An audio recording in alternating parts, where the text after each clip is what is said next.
Story ലൈറ്റിന്റെ പുതിയൊരു എപ്പിസോഡിലേക്ക് എല്ലാവർക്കും സ്വാഗതം. ഇന്നത്തെ നമ്മുടെ സ്റ്റോറി ലക്കിടിയിലെ പ്രണയവസന്തം. ആദ്യത്തെ കൂടിക്കാഴ്ച വയനാടിന്റെ പച്ചപ്പ് നിറഞ്ഞ മലനിരകളും കോടമഞ്ഞും ലക്കിടിയുടെ സൗന്ദര്യത്തിന് മാറ്റുകൂട്ടി. തണുപ്പുള്ളൊരു പ്രഭാതത്തിൽ ലക്കിടിയിലെ ഒരു റിസോർട്ടിൽ വെച്ചാണ് അശ്വിനും നന്ദനയും ആദ്യമായി കണ്ടുമുട്ടുന്നത്. അശ്വിൻ ബാംഗ്ലൂരിൽ നിന്നും സുഹൃത്തുക്കളോടൊപ്പം ഒരു അവധിക്കാലം ആഘോഷിക്കാൻ എത്തിയതായിരുന്നു. നന്ദന ലക്കിടിയിലെ ഒരു തദ്ദേശവാസിയായിരുന്നു. അവൾ ആ റിസോർട്ടിൽ ഒരു താൽക്കാലിക ജോലിക്കായി വന്നിരുന്നു. റിസോർട്ടിന്റെ പൂന്തോട്ടത്തിൽ വെച്ച് വഴിതെറ്റി വന്ന ഒരു നായ്ക്കുട്ടിയെ സഹായിക്കുന്നതിനിടയിലാണ് അവർ സംസാരിച്ചു തുടങ്ങുന്നത്. നന്ദനയുടെ മൃദുലമായ സംസാരവും സഹാനുഭൂതിയും അശ്വിനെ ആകർഷിച്ചു.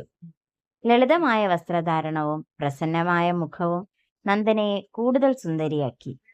അശ്വിൻ പതിയെ അവളോട് സംസാരിക്കാൻ കൂടുതൽ അവസരങ്ങൾ ഉണ്ടാക്കാൻ ശ്രമിച്ചു.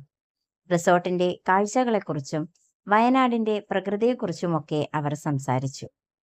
ഒരു വൈകുന്നേരം ലക്കിടിയിലെ സൂചിപ്പാറ വെള്ളച്ചാട്ടത്തിന്റെ മനോഹരമായ കാഴ്ച ആസ്വദിക്കുമ്പോൾ അശ്വിൻ നന്ദനയോട് തന്റെ ഇഷ്ടം തുറന്നു പറഞ്ഞു.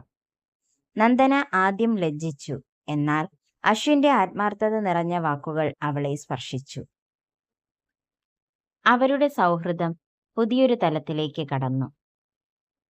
കഥകളെഴുതി വലിയ പരിചയമൊന്നുമില്ല, എങ്കിലും ഈ ഭാഗം നിങ്ങൾക്കിഷ്ടമായി എന്ന് വിശ്വസിച്ചുകൊണ്ട് ഇതിവിടെ അവസാനിപ്പിക്കുകയാണ്. അടുത്ത ഭാഗത്തിൽ അവരുടെ പ്രണയം എങ്ങനെ മുന്നോട്ടു പോകുന്നുവെന്നും അവർ നേരിടുന്ന വെല്ലുവിളികൾ എന്തൊക്കെയാണ് എന്നതിനെക്കുറിച്ചും പറയാം.